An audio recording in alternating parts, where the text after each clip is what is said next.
Excel PU college ಗುರುವಾಯಿನಕೆರೆ, ಕರ್ನಾಟಕದ number 1 PU college. Admissions open now. CM ಸ್ಥಾನಕ್ಕೆ ಸಿದ್ದರಾಮಯ್ಯ ನೀಡಿದಂತ ರಾಜೀನಾಮೆ ಅಂಗೀಕಾರ ಆಗಿದೆ. ರಾಜೀನಾಮೆ ಅಂಗೀಕಾರ ಆಗಿರೋದ್ರ ಬಗ್ಗೆ ಲೋಕಭವನದ ಮೂಲಗಳಿಂದಲೇ ನ್ಯೂಸ್ ಫಸ್ಟ್ಗೆ ಮಾಹಿತಿ ಲಭ್ಯ ಆಗಿದೆ. ಇಂದೋರ್ನಿಂದ ಬೆಂಗಳೂರಿಗೆ ರಾಜ್ಯಪಾಲ ತಾವರ್ ಚಂದ್ ಗೆಹ್ಲೋಟ್ ವಾಪಸ್ ಆಗಿದ್ರು. ನಿನ್ನೆ ರಾತ್ರಿ ವಾಪಸ್ ಆಗ್ತಿದ್ದಂತೆ ಸಿದ್ದರಾಮಯ್ಯ ಅವರು ನೀಡಿದಂತ ರಾಜೀನಾಮೆ ಪತ್ರವನ್ನು ಅವರು ಅಂಗೀಕಾರ ಮಾಡಿದ್ದಾರೆ. ಸಿದ್ದರಾಮಯ್ಯರ ರಾಜೀನಾಮೆ ಈಗ ಅಂಗೀಕಾರವಾಗಿದೆ. ಸಿಎಂ ಸಿದ್ದರಾಮಯ್ಯ ನೀಡಿದಂತ ಆ ರಾಜೀನಾಮೆ ಈಗ ಅಂಗೀಕಾರವಾಗಿದೆ.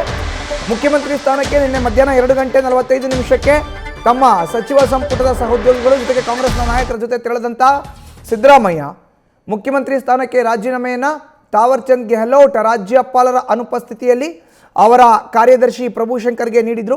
ರಾಜ್ಯಪಾಲರು ಬಂದ ತಕ್ಷಣ ಈ ರಾಜೀನಾಮೆ ಪತ್ರವನ್ನು ಅವ್ರಿಗೆ ಕೊಡಿ, ಒಂದು ವೇಳೆ ಅವರೇನಾದರೂ ನನ್ನನ್ನೇ ವೈಯಕ್ತಿಕವಾಗಿ ಖುದ್ದಾಗಿ ಬಂದು ಕಾಣಬೇಕು ಅಂತ ಹೇಳಿದ್ರೆ ನಾನು ಬಂದು ಕಾಣ್ತೇನೆ, ಇಲ್ಲಾಂದರೆ ನಾನು ಇದಕ್ಕೆ ಉತ್ತರವನ್ನು ನೀಡ್ತೇನೆ, ನನ್ನ ಯಾರ ಒತ್ತಡವೂ ಇಲ್ಲ, ನಾನು ನನ್ನ ಸ್ಥಾನಕ್ಕೆ ಮನಸ್ಸಿಂದ ರಾಜೀನಾಮೆಯನ್ನು ಕೊಡ್ತಾ ಇದ್ದೇನೆ, ಮುಖ್ಯಮಂತ್ರಿ ಸ್ಥಾನಕ್ಕೆ ರಾಜೀನಾಮೆ ಪತ್ರ ಇದನ್ನು ಅಂಗೀಕಾರ ಮಾಡಲಿಕ್ಕೆ ಘನತೆವೆತ್ತ ರಾಜ್ಯಪಾಲರಾದಂಥ ತಾವರ್ ಚಂದ್ ಗೆಹ್ಲೋಟ್ ಅವ್ರಿಗೆ ತಿಳಿಸಿ ಅನ್ನೋ ಒಂದು ಮಾತನ್ನು ಹೇಳ್ತಾ ಪ್ರಭುಶಂಕರ್ ಅವ್ರಿಗೆ ನೀಡಿದರು.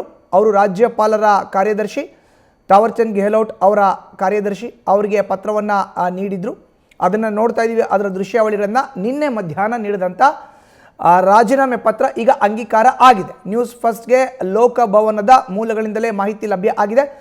ಸಿಎಂ ಸ್ಥಾನಕ್ಕೆ ಸಿದ್ದರಾಮಯ್ಯರ ರಾಜೀನಾಮೆ ಈಗ ಅಂಗೀಕಾರ ಆಗಿದೆ. ಸಿದ್ದರಾಮಯ್ಯರ ರಾಜೀನಾಮೆ ಪತ್ರವನ್ನು ಅಂಗೀಕಾರ ಮಾಡಿದ್ದಾರೆ ತಾವರ್ ಚಂದ್ ಗೆಹ್ಲೋಟ್.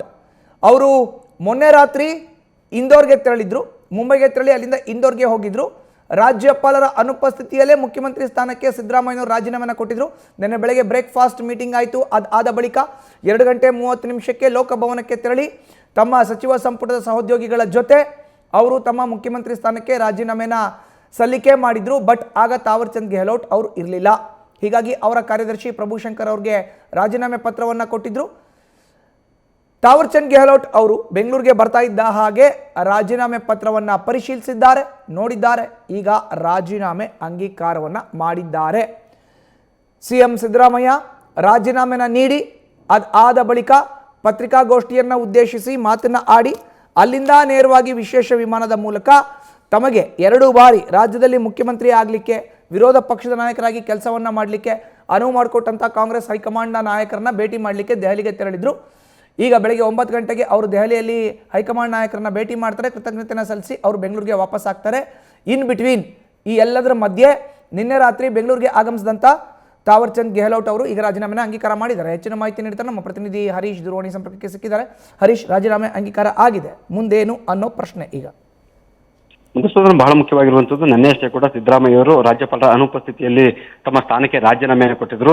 ಸೊ ಕಾರ್ಯದರ್ಶಿ ಅವರಿಗೆ ರಾಜೀನಾಮೆ ಕೊಟ್ಟು ಲೋಕಭವನದಿಂದ ವಾಪಸ್ ಆಗಿದ್ರು. ಸೊ ನಿನ್ನೆ ರಾತ್ರಿ ಬಂದಂತ ವಾಪಸ್ ಆಗಿರುವಂತಹ ತಾವರ್ ಚಂದ್ ಗೆಹ್ಲೋಟ್ ಅವರು ಪರಾಮರ್ಶೆ ನಡೆಸಿ ರಾಜೀನಾಮೆ ಪತ್ರದ ಸಂಬಂಧಪಟ್ಟಂಗೆ ಅಂತಿಮವಾಗಿ ಕೂಡ ಅದನ್ನ ಅಂಗೀಕಾರ ಕೂಡ ಮಾಡಿದ್ದಾರೆ. ಸೊ ಇದೀಗ ಸಿಎಂ ಸಿದ್ದರಾಮಯ್ಯರು ಈಗ ಮಾಜಿ ಆಗಿದ್ದಾರೆ ಗೊತ್ತಾಗ್ತಿದೆ. ಸೊ ಹಾಗೆ ಸಿದ್ದರಾಮಯ್ಯರು ಈಗಾಗಲೇ ದೆಹಲಿಗೆ ತೆರಳಿದ್ದಾರೆ ನಿನ್ನೆ ರಾಜೀನಾಮೆ ನೀಡಿದ ಬಳಿಕ. ಸೊ ಅಲ್ಲಿ ಎಐಸಿಸಿ ನಾಯಕರ ಜೊತೆ ಇವತ್ತು ಮಾತುಕತೆ ನಡೆಸ್ತಾರೆ. ಅಂತಿಮವಾಗಿ ಈಗ ರಾಜೀನಾಮೆ ಅಂಗೀಕಾರ ಆಗಿರುವಂತಹ ಹಿನ್ನೆಲೆಯಲ್ಲಿ ಮುಂದಿನ ಪ್ರಕ್ರಿಯೆಗಳು ಕೂಡ ಈಗ ಚುರುಕಾಗಲಿದೆ. ಅಂದ್ರೆ ದೆಹಲಿಯಲ್ಲಿ ಉಳಿದುಕೊಂಡಿರುವಂತಹ ಕಾರಣಕ್ಕಾಗಿ ಸಿದ್ದರಾಮಯ್ಯ, ಡಿ.ಕೆ. ಶಿವಕುಮಾರ್ ಅವರು ರಾಹುಲ್ ಗಾಂಧಿ, ಮಲ್ಲಿಕಾರ್ಜುನ ಖರ್ಗೆ, ವೇಣುಗೋಪಾಲ್ ಅವ್ರ ಜೊತೆ ಸುದೀರ್ಘವಾಗಿ ಮಾತುಕತೆ ನಡೆಸ್ತಾರೆ. ಸರ್ಕಾರ ರಚನೆ ಪ್ರಕ್ರಿಯೆಗೆ ಸಂಬಂಧಪಟ್ಟಂಗೆ ಮಹತ್ವದ ಮಾತುಕತೆ ನಡೆಯುತ್ತೆ. ಸೊ ಯಾವಾಗ ಪ್ರಮಾಣ ವಚನ ಸ್ವೀಕಾರ ಆಗಬೇಕು ಅನ್ನುವಂಥ ದಿನಾಂಕ ನಿಗದಿ ಆಗುತ್ತೆ. ಜೊತೆಗೆ ಸಂಪುಟ ರಚನೆಯ ಪ್ರಕ್ರಿಯೆ ಸ್ವರೂಪಗಳು ಹೇಗಿರ್ಬೇಕಾಗತ್ತೆ ಅನ್ನುವಂಥದ್ದು ಮಹತ್ವವಾಗಿ ಚರ್ಚೆ ನಡೆಯುತ್ತೆ. ಯಾರನ್ನೆಲ್ಲ ಸೇರಿಸ್ಕೊಳ್ಬೇಕಾಗತ್ತೆ, ಯಾರನ್ನೆಲ್ಲ ಕೈ ಬಿಡಬೇಕಾಗತ್ತೆ ಅನ್ನುವಂಥ ನಿಟ್ಟಿನಲ್ಲಿ ಕೂಡ ಪ್ರಮುಖವಾಗಿ ಚರ್ಚೆ ಆಗುತ್ತೆ. ಸಿದ್ದರಾಮಯ್ಯ ಮತ್ತೆ ಡಿ.ಕೆ. ಶಿವಕುಮಾರ್ ಇಬ್ಬರು ಕೂಡ ಒಂದೊಂದು ಪಟ್ಟಿಯನ್ನು ಕೊಟ್ಟಿದ್ದಾರೆ ಅಂತ ಹೇಳಲಾಗ್ತಿದೆ. ಅಂತಿಮವಾಗಿ ಹೈಕಮಾಂಡ್ ನಾಯಕರು ಪಟ್ಟಿಯನ್ನ ಅಂತಿಮಗೊಳಿಸ್ತಾರೆ ಅನ್ನುವಂಥ ಮಾಹಿತಿ ಲಭ್ಯ ಆಗ್ತಿದೆ. ಈಗಾಗಲೇ ಒಂದು ಸಿದ್ದರಾಮಯ್ಯವರು ತಮ್ಮ ಆಪ್ತರಿಗೂ ಕೂಡ ಒಂದಷ್ಟು ಖಾತೆಗಳನ್ನ ಕೊಡಿಸಬೇಕು ಅನ್ನುವಂಥ ನಿಟ್ಟಿನಲ್ಲಿ ಒಂದು ಪಟ್ಟಿಯನ್ನು ಕೊಟ್ಟಿದ್ದಾರೆ ಅನ್ನುವಂಥದ್ದು ಕೂಡ ಗೊತ್ತಾಗ್ತಿದೆ. ಆದರೆ ಸಂಪುಟದಲ್ಲಿ ಬಹುತೇಕ ಹಿರಿಯರಿಗೆ ಕೊಟ್ಟು ಪಕ್ಷ ಸಂಘಟನೆಗೆ ತೋಡಿಸುವಂತ ನಿಟ್ಟಿನಲ್ಲಿ ಕೂಡ ಸೂಚನೆ ನೀಡಲಾಗುತ್ತೆ ಅಂತ ಹೇಳಲಾಗ್ತಿದೆ. ಸೊ ಉಳಿದಂತೆ ಹೊಸ ಮುಖಗಳಿಗೆ ಹೆಚ್ಚು ಆದ್ಯತೆಯನ್ನು ನೀಡಲಾಗುತ್ತೆ ಅನ್ನುವಂಥ ಮಾಹಿತಿ ಕೂಡ ಈಗ ಲಭ್ಯ ಆಗ್ತಿದೆ. ಈಗ ರಾಜೀನಾಮೆ ಅಂಗೀಕಾರ ಆಗಿರುವಂತಹ ಕಾರಣಕ್ಕಾಗಿ ಬಹುತೇಕ ಇಂದು ಸಂಜೆ ಇಲ್ಲವೇ ನಾಳೆ ಶಾಸಕಾಂಗ ಪಕ್ಷದ ಸಭೆ ಕರೆಯುವಂತ ಸಾಧ್ಯತೆ ದಟ್ಟವಾಗಿದೆ. ಶಾಸಕಾಂಗ ಪಕ್ಷದ ಸಭೆಯಲ್ಲಿ ಕೂಡ ನೂತನ ನಾಯಕನ ಆಯ್ಕೆ ಪ್ರಕ್ರಿಯೆ ನಡೆಯುತ್ತೆ. ಅಂತಿಮವಾಗಿ ಅಲ್ಲಿ ನಾಯಕನ ಘೋಷಣೆ ಆಗುತ್ತೆ. ಹೈಕಮಾಂಡ್ ಒನ್ಲೈನ್ ರೆಸಲ್ಯೂಷನ್ ಏನಿದೆ ಅದನ್ನ ಆ ಒಂದು ಶಿಲ್ಪಿ ಸಭೆಯಲ್ಲಿ ಘೋಷಣೆ ಮಾಡ್ತಾರೆ. ನಂತರ ಮುಂದೆ ಪ್ರಮಾಣ ವಚನ ಕಾರ್ಯಕ್ರಮ ಕೂಡ ನಡೆಯುತ್ತೆ. ಹಾಗಾಗಿ ಆ ಒಂದು ಸಂದರ್ಭದಲ್ಲಿ ಯಾರು ನೂತನ ನಾಯಕರಾಗಿರ್ತಾರೋ ಅವರು ಪ್ರಮಾಣ ವಚನ ಸ್ವೀಕರಿಸುವಂತ ದಿನಾಂಕ ನಿಗದಿ ಆಗುತ್ತೆ. ಬಹುತೇಕ ಸೋಮವಾರವೇ ಪ್ರಮಾಣ ವಚನ ದಿನಾಂಕ ನಿಗದಿ ಆಗುವಂತ ಸಾಧ್ಯತೆ ಇದೆ ಅಂತ ಹೇಳಲಾಗ್ತಿದೆ. ಆದ್ರೆ ಒಂದು ಇಲ್ಲಿ ಮೊದಲ ಯಾರು ನೂತನ ಮುಖ್ಯಮಂತ್ರಿ ಆಗ್ತಾರೆ ಅವ್ರ ಜೊತೆಗೆ ಎಷ್ಟು ಜನ ಸಚಿವರು ಪ್ರಮಾಣ ವಚನ ಸ್ವೀಕರಿಸ್ತಾರೆ, ನಂತರ ಉಳಿದ ಸಚಿವರ ತಂಡ ಎಷ್ಟು ಜನ ಪ್ರಮಾಣ ವಚನ ಸ್ವೀಕರಿಸ್ತಾರೆ ಅನ್ನುವಂಥದ್ದು ಇನ್ನೂ ಅಂತಿಮವಾಗಿಲ್ಲ. ಆದ್ರೆ ಯಾರೆಲ್ಲ ಸಂಪುಟಕ್ಕೆ ಆಗ್ತಾರೆ ಅನ್ನುವಂಥ ನಿಟ್ಟಿನಲ್ಲಿ ಕೂಡ ಚರ್ಚೆಗಳು ಆಗ್ತಿದೆ. ಬಲ್ಲಮೂಲಗಳ ಪ್ರಕಾರ ಈಗ ಬೆಳಗ್ಗೆ 9 ಗಂಟೆ ಸುಮಾರಿಗೆ ರಾಹುಲ್ ಗಾಂಧಿ ಜೊತೆ ಸಿದ್ದರಾಮಯ್ಯ ಅವರ ಬ್ರೇಕ್ಫಾಸ್ಟ್ ಮೀಟಿಂಗ್ ಇದೆ. ಯಾಕಂದ್ರೆ ರಾಜೀನಾಮೆ ಹೇಳಿದಂತೆ ಕೊಟ್ಟು ವಾಪಸ್ ಆಗಿರುವಂತ ಕಾರಣಕ್ಕಾಗಿ ಸಿದ್ದರಾಮಯ್ಯ ಅವರ ಜೊತೆ ಆತ್ಮೀಯವಾಗಿ ಕೂಡ ರಾಹುಲ್ ಗಾಂಧಿ ಅವರು ಮಾತುಕತೆ ನಡೆಸ್ತಾರೆ. ಸೊ ಅವರು ಕೇಳಿದಂತಹ ಬೇಡಿಕೆಗಳಾಗಿರ್ಬೋದು ಅಥವಾ ಅವ್ರು ಕೊಟ್ಟಂತಹ ಸಲಹೆಗಳಾಗಿರ್ಬೋದು, ಅಭಿಪ್ರಾಯಗಳಿಗೆ ಮನ್ನಣೆ ನೀಡಲಿದ್ದಾರೆ ಹೈಕಮಾಂಡ್ ನಾಯಕರು. ಈ ಹಿನ್ನೆಲೆಯಲ್ಲಿ ಕೂಡ ಸಿದ್ದರಾಮಯ್ಯ ಅವರು ತಮ್ಮ ಬೆಂಬಲಿಗರಿಗೆ ಒಂದಷ್ಟು ಪ್ರಮುಖವಾದಂತಹ ಖಾತೆಗಳನ್ನ ಕೊಡಿಸ್ತಾರೆ ಅಂತ ಹೇಳಲಾಗ್ತಿದೆ. ಅದೆಲ್ಲಕ್ಕಿಂತಲೂ ಸಿದ್ದರಾಮಯ್ಯ ಅವರ ಪುತ್ರ ಯತೀಂದ್ರ ಸಿದ್ದರಾಮಯ್ಯ ಅವರು ಕೂಡ ಸಂಪುಟಕ್ಕೆ ಸೇರ್ಪಡೆ ಆಗೋದು ಬಹುತೇಕ ಖಚಿತ ಆಗಿದೆ. ಅದರಲ್ಲೂ ಕೂಡ ಕೈಗಾರಿಕಾ ಖಾತೆಯನ್ನ ಅವರಿಗೆ ಕೊಡ್ತಾರೆ ಅನ್ನುವಂತ ಮಾತುಗಳು ಕೇಳಿ ಬರ್ತದೆ. ಈಗಾಗಲೇ ಸಿದ್ದರಾಮಯ್ಯ ಅವರು ತಮಗೆ ರಾಷ್ಟ್ರ ರಾಜಕಾರಣಕ್ಕೆ ಆಸಕ್ತಿ ಇಲ್ಲ ಅನ್ನುವಂತ ಮಾತನ್ನು ಹೇಳುವುದರ ಜೊತೆಗೆ ನಮಗೆ ರಾಜ್ಯಸಭೆ ಪ್ರವೇಶ ಮಾಡೋದಿಲ್ಲ ಅನ್ನುವಂತ ಆಫರ್ ಅನ್ನು ಕೂಡ ನಿರಾಕರಣೆ ಮಾಡಿದ್ದಾರೆ. ಜೊತೆಗೆ ಡಿಸಿ ಮುದ್ದೆನೂ ಬೇಡ ಅನ್ನುವಂತ ಮಾತನ್ನ ನಯವಾಗಿ ಕೂಡ ಹೈಕಮಾಂಡ್ ನಾಯಕರಿಗೆ ಹೇಳಿದ್ದಾರೆ ಅಂತ ಹೇಳಲಾಗ್ತಿದೆ. ಸೊ ಈ ಹಿನ್ನೆಲೆಯಲ್ಲಿ ಉಪಮುಖ್ಯಮಂತ್ರಿಗಳ ಸ್ಥಾನ ಸೃಷ್ಟಿಯಾಗಿರ್ಬೋದು, ಕೆಪಿಸಿಸಿ ಅಧ್ಯಕ್ಷ ಸ್ಥಾನ ಆಗಿರ್ಬೋದು, ಜೊತೆಗೆ ಕಾರ್ಯಾಧ್ಯಕ್ಷರ ಸ್ಥಾನ ಆಗಿರ್ಬೋದು, ಹೀಗೆ ಬೇರೆ ಬೇರೆ ಪಕ್ಷ ಮತ್ತೆ ಸರ್ಕಾರದ ಸ್ಥಾನಮಾನಗಳ ಬಗ್ಗೆ ಚರ್ಚೆ ನಡೆಯಲಿದೆ. ಮಧುಸೂದನ್, ಧನ್ಯವಾದ ಹರೀಶ್ ನಿಮ್ಮ ಮಾಹಿತಿಗೆ.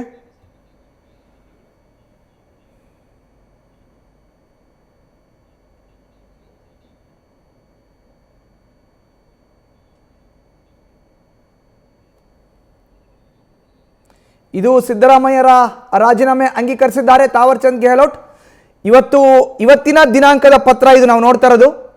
ತಾವರ್ ಚಂದ್ ಗೆಹ್ಲೋಟ್ ಅವರ ಪತ್ರದಲ್ಲಿ 29/5/2026 ಈ ದಿನಾಂಕ ನಮೂದಾಗಿದೆ. ಅರ್ಥಾತ್ ಇವತ್ತು ಬೆಳಗ್ಗೆ ಅವರ ರಾಜೀನಾಮೆ ಪತ್ರವನ್ನು ಅಂಗೀಕರಿಸಿದ್ದಾರೆ ರಾಜ್ಯಪಾಲ ತಾವರ್ ಚಂದ್ ಗೆಹ್ಲೋಟ್. ನಿನ್ನೆ ರಾಜ್ಯಪಾಲ ತಾವರ್ ಚಂದ್ ಗೆಹ್ಲೋಟ್ ಅವರ ಅನುಪಸ್ಥಿತಿಯಲ್ಲಿ ತಮ್ಮ ಮುಖ್ಯಮಂತ್ರಿ ಸ್ಥಾನಕ್ಕೆ ರಾಜೀನಾಮೆಯನ್ನು ಕೊಟ್ಟಿದ್ದರು ಸಿದ್ದರಾಮಯ್ಯನವರು. ಇವತ್ತು ಬೆಳಗ್ಗೆ ಅವರ ರಾಜೀನಾಮೆ ಪತ್ರ ಅಂಗೀಕಾರ ಆಗಿದೆ. ರಾಜೀನಾಮೆ ಪತ್ರದ ಪ್ರತಿ ಕೂಡ ನ್ಯೂಸ್ ಫಸ್ಟ್ಗೆ ಲಭ್ಯ ಆಗಿದೆ. ನಾನು ಸಿದ್ದರಾಮಯ್ಯರ ಮುಖ್ಯಮಂತ್ರಿ ಸ್ಥಾನದ ರಾಜೀನಾಮೆಯನ್ನು ಅಂಗೀಕರಿಸಿದ್ದೇನೆ ಅನ್ನೋ ಒಂದು ಪತ್ರವನ್ನು ತಾವರ್ ಚಂದ್ ಗೆಹ್ಲೋಟ್ ಅವರು ಈಗ ಸಹಿ ಮಾಡಿ ಬಿಡುಗಡೆ ಮಾಡಿದ್ದಾರೆ. ಇದು ಲೋಕಭವನದಿಂದ ಬಿಡುಗಡೆ ಆಗಿರುವಂಥ ಪತ್ರ. ತಾವರ್ ಚಂದ್ ಗೆಹ್ಲೋಟ್ ಅವರು ಈಗ ರಾಜೀನಾಮೆಯ ಅಂಗೀಕಾರ ಮಾಡಿದ್ದಾರೆ. ಮುಖ್ಯಮಂತ್ರಿಗಳ ಸ್ಥಾನಕ್ಕೆ ಸಿದ್ದರಾಮಯ್ಯನವರು ನಿನ್ನೆ ಸಲ್ಲಿಸಿದ್ದಂಥ ರಾಜೀನಾಮೆ ಈಗ ಅಂಗೀಕಾರವಾಗಿದೆ. ಈಗ ಮಾಜಿ ಮುಖ್ಯಮಂತ್ರಿ ಅನ್ನೋದಕ್ಕಿಂತ ಹೆಚ್ಚಿಗೆ ಅವ್ರನ್ನ ಹಂಗಾಮಿ ಮುಖ್ಯಮಂತ್ರಿ ಅಂತ ಕರಿಬೇಕಾಗುತ್ತೆ. ಮುಂದಿನ ಮುಖ್ಯಮಂತ್ರಿ ನೇಮಕ ಆಗೋ ತನಕ ಸಿದ್ದರಾಮಯ್ಯನವರು ರಾಜ್ಯದ ಹಂಗಾಮಿ ಮುಖ್ಯಮಂತ್ರಿಯಾಗಿ ಕಾರ್ಯವನ್ನು ನಿರ್ವಹಿಸಲಿದ್ದಾರೆ. ಮುಂದಿನ ಮುಖ್ಯಮಂತ್ರಿಯಾಗಿ ಯಾರು ಪದಗ್ರಹಣ ಮಾಡ್ತಾರೆ ಅನ್ನೋ ಪ್ರಶ್ನೆಗೆ ಈಗ ಕಾಂಗ್ರೆಸ್ನ ನಾಯಕರು ಉತ್ತರವನ್ನು ಕೊಡಬೇಕಾಗತ್ತೆ. ಶಾಸಕಾಂಗ ಪಕ್ಷದ ಸಭೆಯನ್ನು ಕರಿಬೇಕಾಗತ್ತೆ. ಶಾಸಕಾಂಗ ಪಕ್ಷದ ಸಭೆಯಲ್ಲಿ ನೂತನ ಶಾಸಕಾಂಗ ಪಕ್ಷದ ನಾಯಕನ ಆಯ್ಕೆ ಆಗಬೇಕಾಗತ್ತೆ. ಅವರು ರಾಜ್ಯಪಾಲರನ್ನ ಭೇಟಿ ಮಾಡಿ ಹಕ್ಕನ್ನು ಮಂಡಿಸಿ ಸರ್ಕಾರವನ್ನು ರಚಿಸ್ತೀನಿ ಅನ್ನೋ ಒಂದು ಹಕ್ಕನ್ನು ಮಂಡಿಸಬೇಕಾಗತ್ತೆ. ಅದಾದ ಬಳಿಕ ಪ್ರಮಾಣ ವಚನವನ್ನು ಬೋಧಿಸಿದ ಮೇಲೆ ಅವರು ಯಾರಿಗೆ ಪ್ರಮಾಣ ವಚನವನ್ನು ಬೋಧಿಸ್ತಾರೋ ಅವರು ರಾಜ್ಯದ ನೂತನ ಮುಖ್ಯಮಂತ್ರಿಯಾಗಿ ಪದಗ್ರಹಣವನ್ನು ಮಾಡೋರು ಇದ್ದಾರೆ. ಪ್ರಮಾಣ ವಚನವನ್ನು ಸ್ವೀಕಾರ ಮಾಡಿದ್ಮೇಲೆ ರಾಜ್ಯಕ್ಕೆ ನೂತನ ಮುಖ್ಯಮಂತ್ರಿ ಆಯ್ಕೆ ಆಗುತ್ತೆ. ಈ ಎಲ್ಲ ಪ್ರಕ್ರಿಯೆ ಆಗಬೇಕಲ್ಲ, ಇದಕ್ಕೆ 1 ದಿನನೋ 2 ದಿನನೋ 3 ದಿನನೋ ಅದು ಕಾಂಗ್ರೆಸ್ನ ನಾಯಕರಿಗೆ ಬಿಟ್ಟಂಥ ವಿಚಾರ. ಅಲ್ಲಿ ತನಕ ರಾಜ್ಯದ ಹಂಗಾಮಿ ಮುಖ್ಯಮಂತ್ರಿಯಾಗಿ ಸಿದ್ದರಾಮಯ್ಯವರು ಇರ್ತಾರೆ. ಇದು ಆ್ಯಕ್ಚುಲ್ ಆಗಿ ಪ್ರೊಸೀಜರ್. ಈಗ ಅವ್ರ ರಾಜೀನಾಮೆ ಅಕ್ಸೆಪ್ಟ್ ಆಗಿದೆ, ರಾಜೀನಾಮೆ ಅಂಗೀಕಾರ ಆಗಿದೆ. ಬಟ್ ಮುಂದಿನ ಮುಖ್ಯಮಂತ್ರಿ ಆಯ್ಕೆಯಾಗಿ ಪದಗ್ರಹಣವನ್ನು ತಗೊಳ್ಳೋ ತನಕ ಹಂಗಾಮಿ ಮುಖ್ಯಮಂತ್ರಿಯಾಗಿ ಸಿದ್ದರಾಮಯ್ಯನವರು ಆ ಸ್ಥಾನದಲ್ಲಿ ಮುಂದುವರಿತಾರೆ. ಈಗ ಅದು ಭಾನುವಾರ ಆಗುತ್ತೋ ಸೋಮವಾರ ಆಗುತ್ತೋ ಕಾಂಗ್ರೆಸ್ ಹೈಕಮಾಂಡ್ ನಾಯಕರಿಗೆ ಬಿಟ್ಟಂಥದ್ದು. ಈಗ ಎಲ್ಲ ಕಾಂಗ್ರೆಸ್ನ ನಾಯಕರು ಆಲ್ಮೋಸ್ಟ್ ಪ್ರಮುಖ ನಾಯಕರೆಲ್ಲ ದೆಹಲಿಯಲ್ಲಿ ಬೀಡುಬಿಟ್ಟಿದ್ದಾರೆ. ಅದರಲ್ಲೂ ಹಂಗಾಮಿ ಮುಖ್ಯಮಂತ್ರಿ ಸಿದ್ದರಾಮಯ್ಯನವರು ಹೈಕಮಾಂಡ್ ನಾಯಕರಿಗೆ ಕೃತಜ್ಞತೆಯನ್ನು ಸಲ್ಲಿಸಲಿಕ್ಕೆ ದೆಹಲಿಗೆ ತೆರಳಿದ್ದಾರೆ. ಈಗ ದೆಹಲಿಯಲ್ಲಿ ಹೈಕಮಾಂಡ್ ನಾಯಕರನ್ನ ಭೇಟಿ ಮಾಡಿ ಅವರು ಬೆಂಗಳೂರಿಗೆ ವಾಪಸ್ ಆಗ್ತಾರೆ. ಬೆಂಗಳೂರಿಗೆ ವಾಪಸ್ ಆದ ಬಳಿಕ ಕಾಂಗ್ರೆಸ್ನ ಶಾಸಕಾಂಗ ಪಕ್ಷದ ಸಭೆ ಆಯೋಜನೆ ಆಗುತ್ತೆ.